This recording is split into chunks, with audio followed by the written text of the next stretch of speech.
Boa noite, meus irmãos. É com alegria que aqui estou novamente, com a cara aqui um pouco cansada. Eu assumo, a vida tá muito corrida, trabalho, estudo, mas eu fiquei muito feliz com o convite feito para estar aqui novamente com vocês, estudando, escolhendo um tema para a gente conversar e refletir sobre as questões trazidas por esse tema. E dessa vez não foi diferente. Eu agradeço a oportunidade e espero que vocês gostem do tema que eu escolhi para a noite de hoje. E já, sem delongas, vamos então para a leitura. De preparo, eu escolhi uma leitura retirada do livro Palavras de Vida Eterna, mensagem de autoria espiritual de Emmanuel, por intermédio da mediunidade de Chico. Tá aqui, a mensagem é número 109, Na Esfera da Língua. Quem quer amar a vida e ver os dias felizes, refreie a sua língua do mal.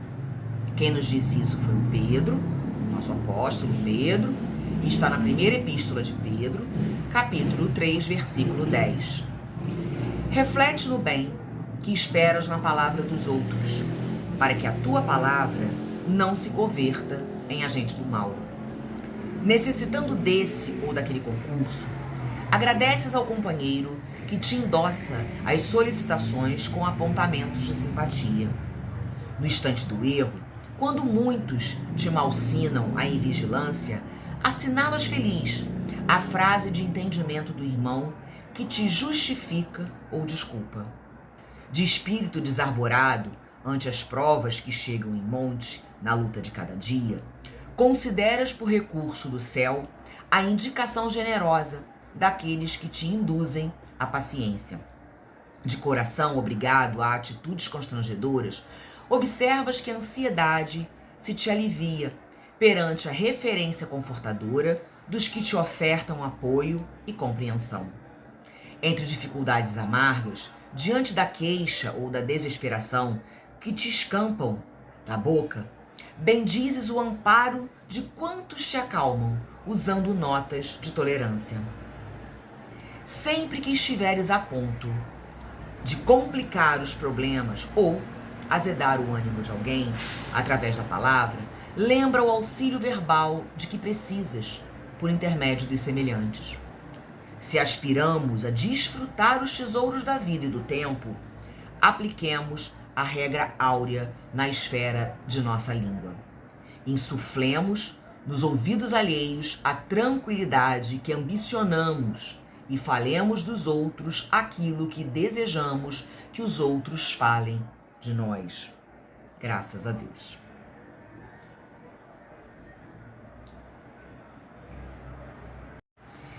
Sempre tão oportunas, né? As palavras de Emmanuel, nos sinalizando de que o que falamos é a materialização daquilo que nutrimos no pensamento.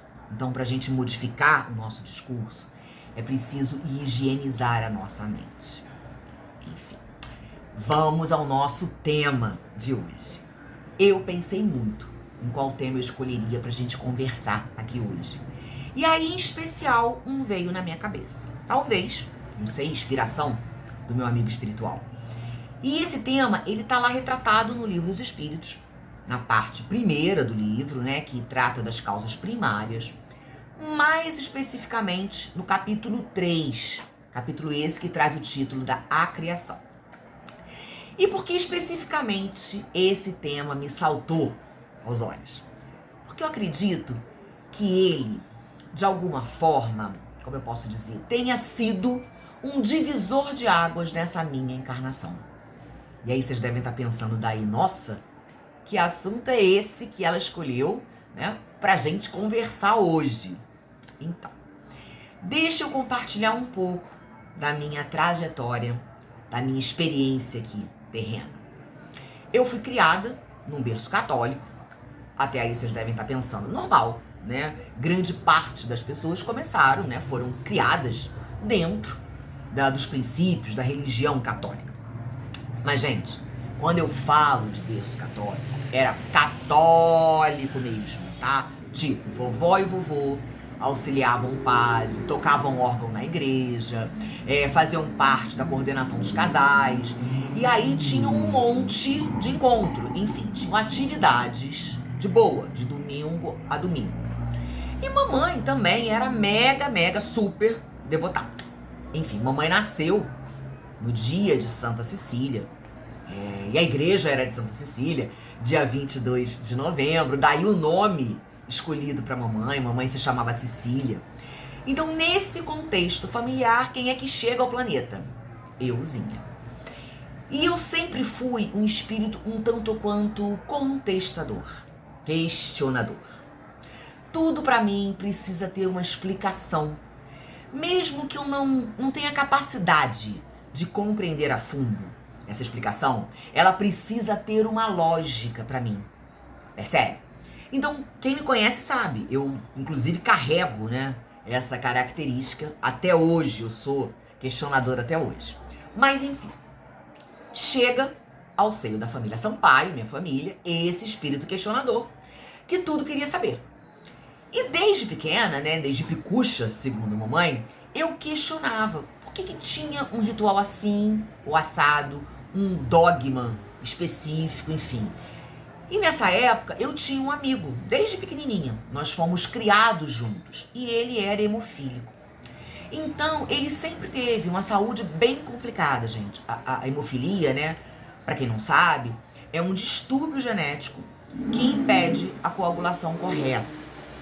Mas em contrapartida, eu sempre tive uma saúde, como as pessoas, né, costumam dizer, uma saúde de ferro.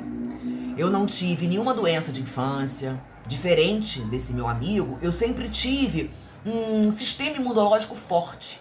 Eu raramente mesmo, tá, gente, adoecia. Isso até hoje. E aí eu questionava isso. Por que algumas pessoas passavam, né, por essas dificuldades de saúde e eu não? Deus gosta mais de uns e gosta menos de outros, mas não somos todos filhos? E eu pensava, será que porque vovô, vovó, mamãe, eles vivem na igreja ajudando ao padre e aí as coisas não acontecem com a gente? Nós somos abençoados? E já a família desse meu amigo, né, por não estar lá, sempre junto ao padre, então aí ela é punida? Isso, juro, não entrava na minha cabeça. Até porque se Deus é pai, ele, o quê? Abençoa a todos, né? Ama a todos. Então eu não conseguia compreender e não aceitava que esse fosse o Deus, que era o pai criador de todas as coisas. E todas as vezes que eu questionava, eu sempre escutava que Deus, o quê? Queria assim. Que isso era assim mesmo, que eram os desígnios de Deus, e que não era um momento de entender certas coisas, mas que em algum momento eu entenderia.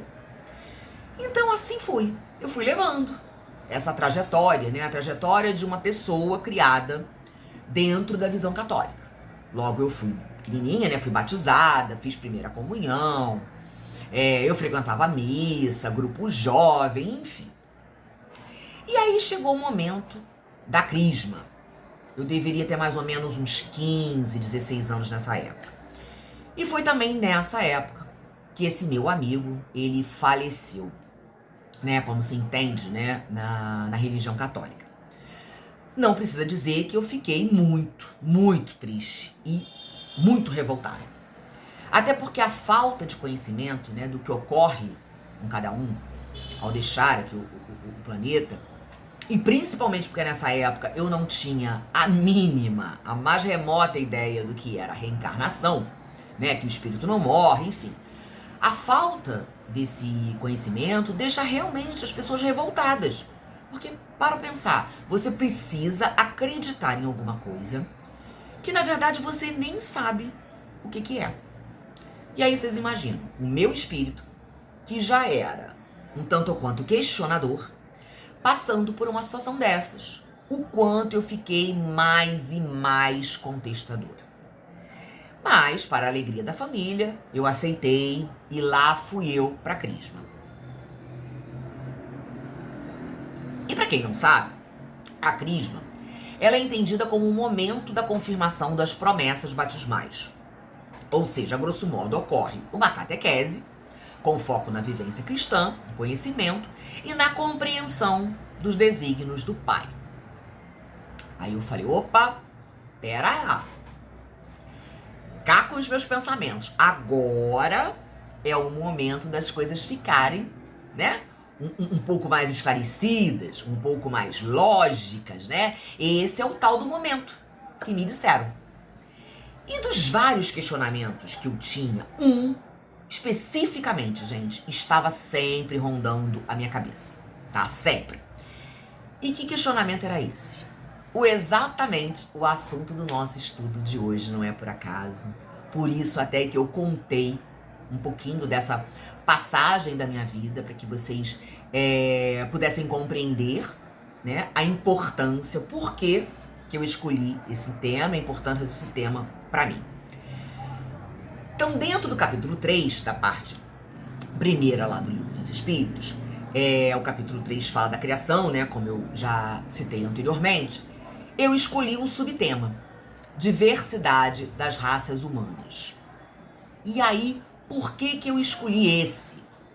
Porque sempre foi impossível, gente, para mim, compreender a pluralidade humana. Como assim, pessoas com tantas características, biotipos, com tantas estruturas diferentes e aceitar que todos nós viemos da famosa história de Adão e Eva, aquela contada para nossa sociedade judaico-cristã. Ou seja, a famosa história de que Deus criou o paraíso, depois criou Adão. E da costela de Adão, ele criou a Eva. Nem vou entrar no contexto dessa mensagem subliminar, de submissão, criar essa polêmica, enfim. E lá no meio do contexto tem uma tal de uma árvore do conhecimento, ou do bem e do mal, o nome que vocês derem, tá? Não importa. Aí, nada para fazer no paraíso, o que acontece? Eva ficou de papo lá com a cobra, que apareceu lá na história, sucumbiu à tentação, comeu lá a maçãzinha e ofereceu para Adão, tentou Adão, e Adão comeu também, e pimba. Eles tiveram a identificação da sexualidade e com esse conhecimento da sexualidade vieram então os 3 filhos. Um, coitado, nem é muito falado, né? Vamos ser sincero. Normalmente quando a gente fala de quem? Caim e Abel. Mas na verdade, foram 3 filhos, Caim, Abel e Sete. Então, resumindo essa história, temos 4 homens, Caim, Abel, Sete, Adão e uma mulher, Eva. E aí, num determinado momento, Caim matou Abel.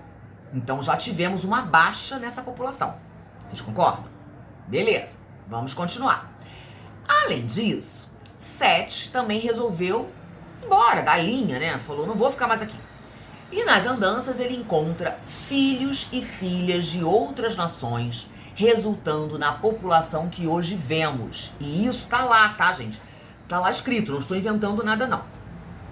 Aí a cabeça para e pensa, tem coisa muito estranha aí, né? Como é que ele encontrou essa gente se só tinham ele, gente? Da onde vieram essas pessoas? Caíram do lustre? Não, é coisa doida, né? Isso não entrava na minha cabeça de jeito nenhum. E eu perturbava, claro, os auxiliares do padre, o próprio padre. E ninguém me dava uma explicação lógica, gente. Era o famoso mistério da fé. Então, imagina falar para uma pessoa questionadora que isso é um mistério. Ah, gente, como assim mistério? Tipo, filme de suspense? Não, né? Até porque foi dado ao ser humano o que? O poder do raciocínio. Vocês concordam? O despertar da consciência. E de boa, se aceitássemos tudo como um mistério, como é assim que o nosso Pai Criador quer, a humanidade, na boa, ainda estaria estacionada. Porque as grandes descobertas, elas começam com o quê? Começam com essa certa inquietude, essa necessidade de entender, de descobrir as coisas. Questionar faz parte da nossa evolução, da evolução da humanidade. E aí, não tem como não lembrar, né, e não trazer de exemplo, por exemplo, que eles chamam de lenda ou mito popular, que originou a descoberta da lei da gravidade. A gente está usando esse termo, lenda, mito, Porque essa história foi contada por um amigo íntimo de Newton, mas nunca foi confirmada pelo próprio cientista. Ele nunca disse que era verdade. Enfim. Mas o que dizia a história? Em uma dessas tardes, Newton estava lá, sentado, né, embaixo de uma macieira, quando ele observou uma fruta caindo no chão. E ele não foi atingido. Alguns dizem até que ele foi, enfim. Mas o evento gerou uma dúvida profunda. Por que as maçãs sempre caem em linha reta e perpendicularmente ao solo? E aí ele teve um insight e começou a desenvolver essa ideia. E ele percebeu que essa mesma força invisível que fazia, né, a maçã cair não estava limitada apenas à Terra. Essa atração se estendia muito mais longe, ela se estendia até a Lua, mantendo a Lua em sua órbita ao redor do nosso planeta. E aí, né, a gente abre uma parte interessante que nas duas histórias contadas aqui, a metáfora foi sempre a pobre da maçã, né? Vocês perceberam? É a maçã, no caso de Adão e Eva, a maçã na história de Newton, enfim, só uma parte. Porque o que realmente importa é que se não houvesse a necessidade do saber, do compreender, do descobrir as coisas, hoje não teríamos a lei de gravitação universal. E aí, voltando à nossa história, de tanto perturbar o pobre coitado do padre, que eu não aceitei a resposta, claro, né? Ele me deu a seguinte orientação. Filha, as dúvidas que você carrega na alma, você não terá resposta aqui. Foi, na verdade, um jeitinho educado de me dizer. Ou você fica quietinha e aceita que isso é o mistério da fé, beleza? Ou pegue o seu banquinho e saia de mansinho. E foi assim, gente, que eu vim parar na doutrina espírita. Por meio do Livro dos Espíritos da Gênese, foram os meus 2 primeiros livros da codificação que eu li e que hoje servem de base para nossa conversa. Porque lá estavam as explicações que eu tanto procurava e que ninguém conseguia me explicar. E eu escolhi essas perguntas, da 52 a 54, que estão na parte primeira do Livro dos Espíritos. Como eu disse, serviu de base para a Gênese, segundo o Espiritismo, porque eu até acredito que todos já saibam, né? O Livro dos Espíritos ele é dividido em 4 partes. E aí cada parte, né, ela serviu de base para outro livro da codificação. Então, como eu já falei aqui antes, essas perguntas elas fazem parte do capítulo 3, que tem o título A Criação. E o subtítulo que eu escolhi é Diversidade das Raças Humanas. Eu recomendo que vocês leiam essas questões. São apenas 3 questões. Bom, na verdade 4, né? Porque tem uma pergunta que se subdivide. Mas elas trazem muitos ensinamentos, tá?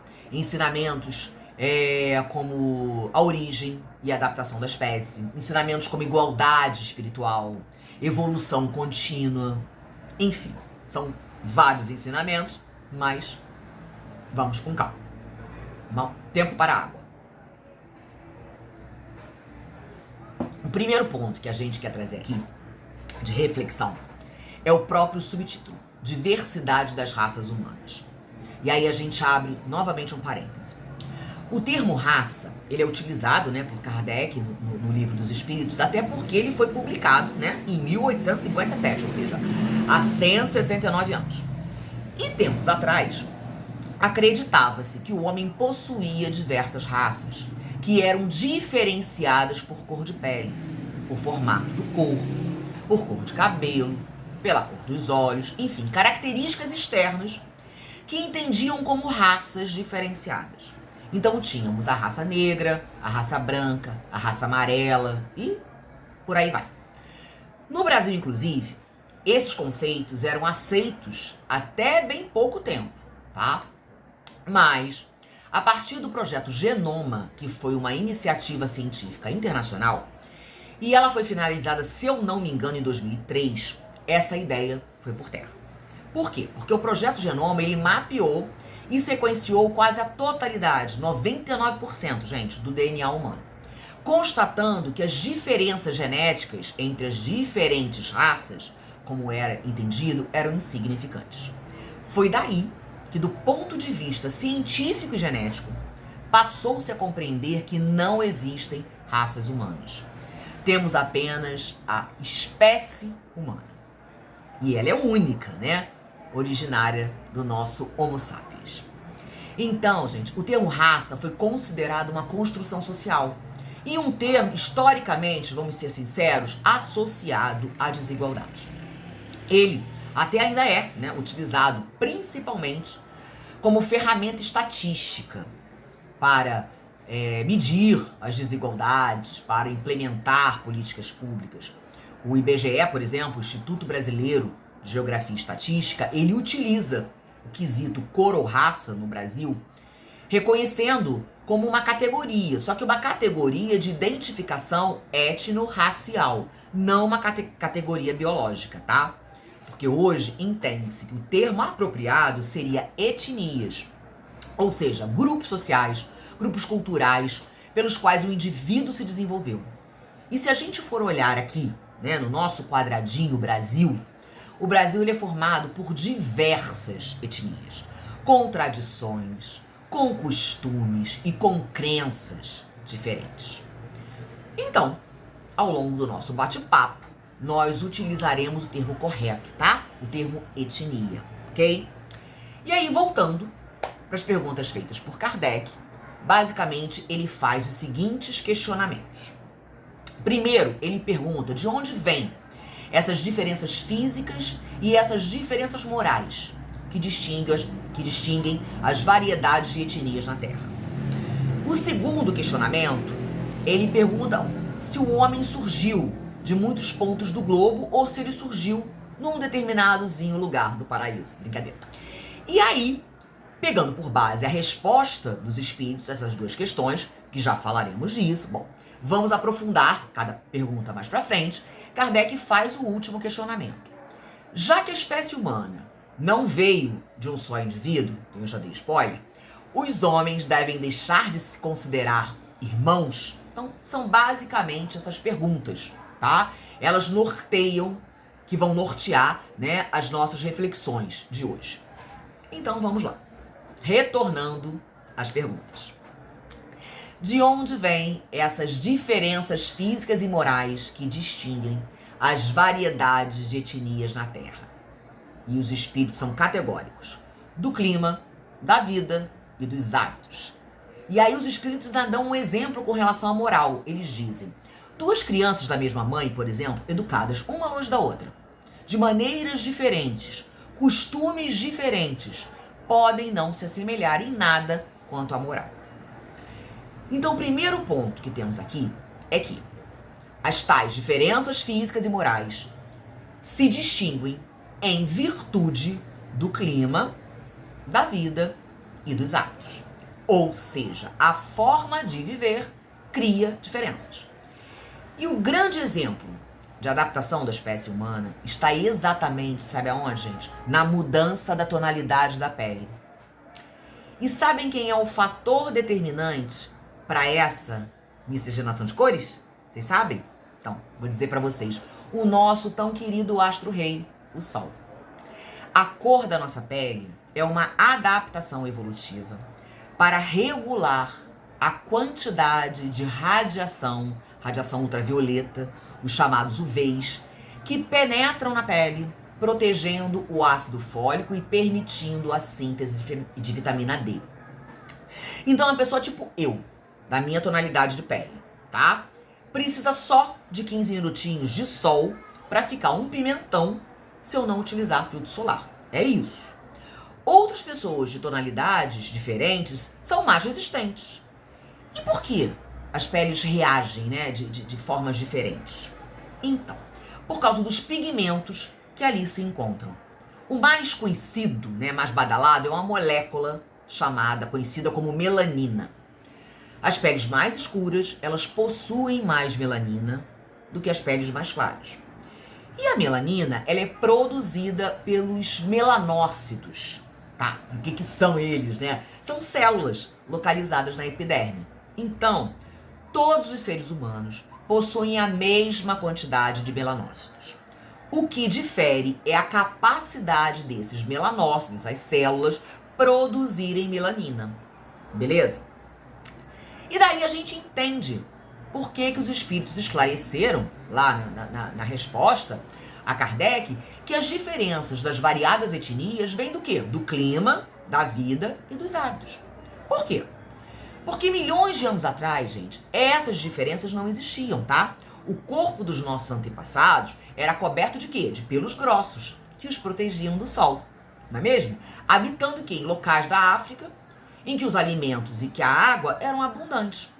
Então, quando eles decidiram, né, sair dali, caçar a céu aberto, os pelos passaram a reter calor, desidratando eles, porque a realidade já era outra. Daí a mutação para uma pele com poucos pelos. Então os primeiros seres viviam em regiões de alta incidência solar. Estamos falando da África Equatorial, gente. A seleção natural favoreceu uma maior produção de melanina, que age com o quê? Como um protetor solar natural. Então, quem tinha mais melanina preservava o ácido fólico, que para quem não sabe é o nosso famoso B9, e tinha mais sucesso reprodutivo. Porque o contrário, né, a falta do ácido fólico, ele causa, dentre tantas coisas, dentre tantos males, um impacto negativo na saúde sexual, gente, tanto masculina quanto feminina. E dessa forma, por ter mais sucesso reprodutivo, a pele escura foi sendo selecionada na África. Percebe? Mas as migrações também foram levando o homem para outros lugares, para diversos ambientes, diferentes, né, de onde eles estavam inicialmente. E aí novas civilizações também foram chegando ao planeta, tá? Mas a gente vai falar disso um pouquinho mais pra frente. Aguarda só um pouquinho. E aí, à medida que as populações humanas migraram, né, para latitudes mais altas, longe da linha do Equador, e aí com menor radiação UV, a pele escura tornou-se o quê? Um obstáculo para a produção da vitamina D, né? Por quê? Lembra, a pele escura possui o quê? Mais melanina. Em um local com menos radiação UV, há necessidade de menos proteção. Vocês concordam? Para que a vitamina D seja melhor absorvida. Então, a seleção natural, ela favoreceu peles com menos melanina, ou seja, mais claras, pois permitiam maior absorção de UV e a proteção de vitamina D necessária, né, para tantas coisas, mas para a saúde óssea, por exemplo. A biologia humana, gente, ela é plástica, né mesmo? Ela se adapta. A cor da pele, gente, o formato de nariz, outras características físicas são historicamente a resposta do nosso organismo para sobreviver em diferentes climas e níveis de exposição ao sol. Cabelo também? Tipo de cabelo? Sim. Diferentes tipos de cabelo. Liso, cacheado, crespo, por aí vai. Todos esses tipos de cabelo evoluíram como adaptações para proteção contra o sol intenso ou para auxiliar na perda de calor, dependendo da latitude original dessa população. E o formato de nariz também, gente? Também. Características físicas como o formato de nariz, o tipo de cabelo, são de fato resultados da evolução da espécie humana e de processos de adaptação ao ambiente, ou seja, chamada seleção natural. Essas variações anatômicas permitiram que populações ancestrais sobrevivessem e se reproduzissem melhor em diferentes climas e condições geográficas.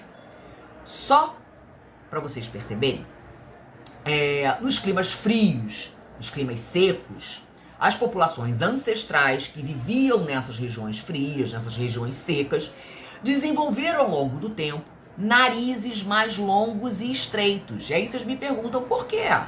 Porque isso aumenta a superfície interna para aquecer, para umidificar o ar frio, protegendo o trato respiratório inferior. Não é a troco de nada. E nos climas quentes e úmidos, ao contrário? Vocês devem estar aí pensando. Acontece também uma diferença? Sim. As populações que habitavam, né, as regiões tropicais, elas tenderam a evoluir com narizes mais curtos e largos, ou seja, narinas mais amplas, o que facilita a respiração e a troca de calor com o ambiente. Aí Já fico imaginando vocês daí pensando, Jesus, da onde que ela tirou isso daí, da cabeça dela, será? Não, não, não.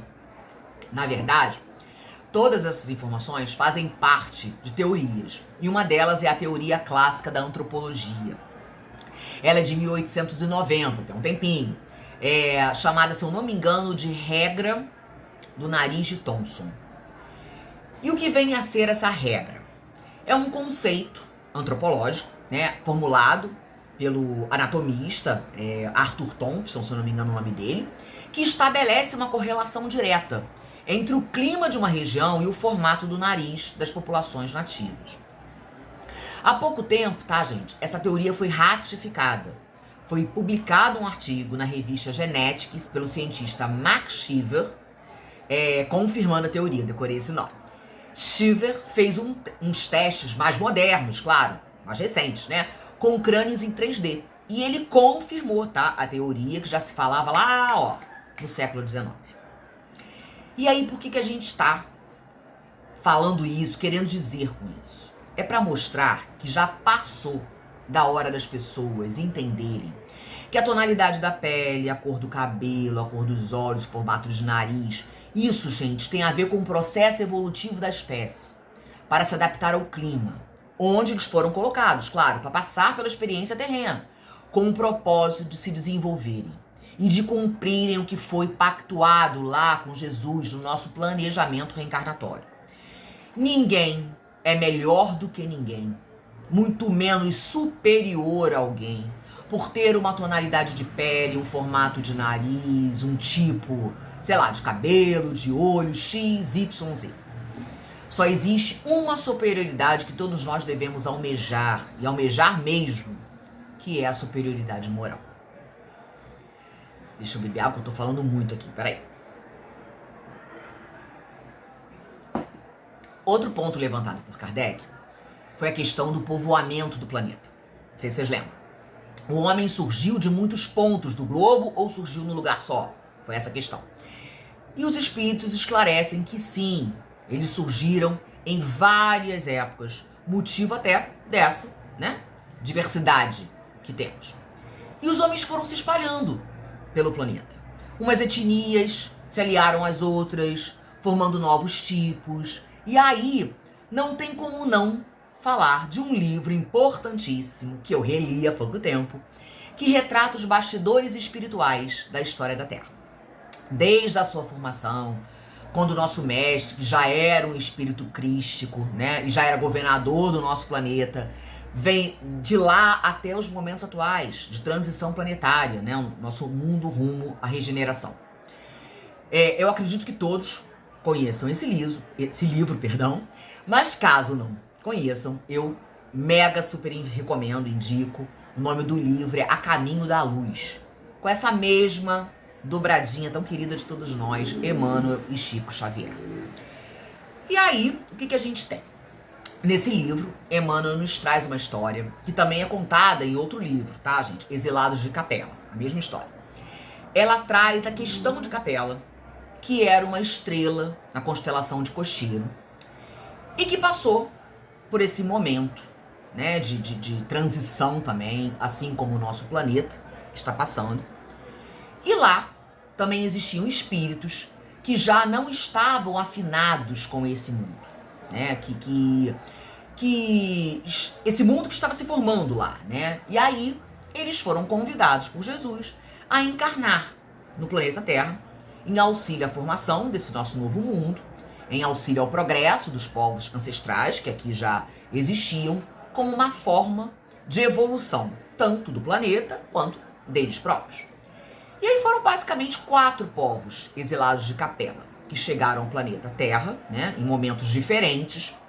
Por isso os espíritos, lá nas perguntas do livro dos espíritos, esclarecem, né, que o planeta foi povoado em momentos diferentes, em locais diversos, enfim. Os povos foram esses: os egípcios, os hebreus, os hindus e os hindus europeus, um povo originário dos hindus. E aí a gente vai fazer um pequeno resumo, tá, do que nos foi retratado no livro a respeito desses povos, porque senão a gente ficaria aqui de eterno. Não está na ordem do livro, mas um pouco na ordem cronológica, para facilitar a nossa compreensão, tá? Quanto à resposta dos espíritos que nos sinalizaram, né, o surgimento de vários povos em épocas diferentes. Enfim. O primeiro grupo que chegou aqui foram os hindus europeus. Como eu disse, originários dos hindus. Tá? No livro, eles são descritos como espíritos orgulhosos e rebeldes. Não muito adeptos, tá, da espiritualidade. Eles eram, na verdade, focados no materialismo, na agricultura e também na expansão. Eles chegaram na Índia, mas eles não ficaram muito tempo lá, tá? Porque eles eram focados nessa coisa de conquistas terrestres. E traziam, né, esse sentimento de conquistar, de separatividade, enfim. Então, ali da Índia, eles foram para a Ásia, depois eles migraram para a Europa. Isso entre 10.000 e 4.000 a.C., tá? E eles foram colonizando, se misturando, formando a base da nossa civilização europeia, né? Uma civilização que é conquistadora. Enfim, na mesma sequência vieram os hindus. Eles também encarnaram na região da Índia. E eram um grupo mais evoluído, tá? Espiritualmente. Eles acreditavam em reencarnação, por exemplo, mas eles tinham uma visão um tanto quanto equivocada, tá? Porque o hinduísmo, né, ele acredita na metempsicose, também conhecida como transmigração das almas. E o que seria isso? A essência vital, ela passa de um ciclo contínuo, né, de nascimento, morte, renascimento, enfim, reencarnação. Mas eles acreditam que essa essência vital pode reencarnar não apenas em corpos humanos, mas também, por exemplo, em animais ou em plantas, dependendo do karma. Então, uma visão diferente. Bom, a grosso modo seria isso, tá? Enfim, eles possuíam a sementinha da espiritualidade. Só que o que acontece? Infelizmente, o conhecimento gerou um certo orgulho. Eles se achavam superiores ao povo que já existia aqui na Terra, dando início ao chamado sistema de castas indianas, tá? As castas inferiores, né, também conhecidas como párias, sofreram muito com regras humilhantes. Regras essas que lhes negaram os direitos humanos mais básicos, tá? Mais corriqueiros. Como, por exemplo, eles não podiam olhar diretamente no olho de alguém de uma casta superior, que eram os árias. Eles não podiam sequer deixar que a sua sombra, olha isso, a sombra deles, tocasse numa pessoa de casta superior. Porque eles eram considerados impuros e relegados a tarefas entendidas como inferiores, como degradantes, tá? Por isso eles também recebiam o nome de intocáveis, porque não podia tocar neles. E embora esse sistema tenha sido abolido legalmente, infelizmente, a separação ainda persiste e a discriminação e a organização ainda é baseada nessas castas, ainda continua muito enraizada na cultura, infelizmente. Na sequência, quem chegou? Chegaram os egípcios, por volta de 3.100. E aí foi uma civilização bastante, né? Eles ficaram aqui bastante tempo, 3.000 anos, né? E trouxeram conhecimentos avançados, conhecimentos científicos, conhecimentos espirituais para a Terra. Segundo Emmanuel, o povo egípcio era avançado também espiritualmente. Eles conheciam a reencarnação, o plano espiritual, mas esse conhecimento, ele não era difundido, ele era um conhecimento mais restrito aos sacerdotes, entende? E eles também possuíam conhecimento, né, das medidas astrológicas, de engenharia, a construção das pirâmides, né? Não deixa dúvida quanto a isso. Mas, apesar desse grupo de espíritos lá, de capela, né, os espíritos capelinos, serem mais evoluídos, eles foram exilados devido ao lado moral, devido à rebeldia. Eles possuíam débitos morais. Por isso eles vieram ao planeta Terra para auxiliar o nosso progresso, né? O progresso do planeta. Mas segundo Emmanuel, após deixarem esse legado de conhecimento, a maioria desses espíritos regressou para sua pátria sideral, ou seja, eles cumpriram a tarefa que lhes foi dada e regressaram. E por último, o quarto grupo, os hebreus. E os hebreus eram monoteístas.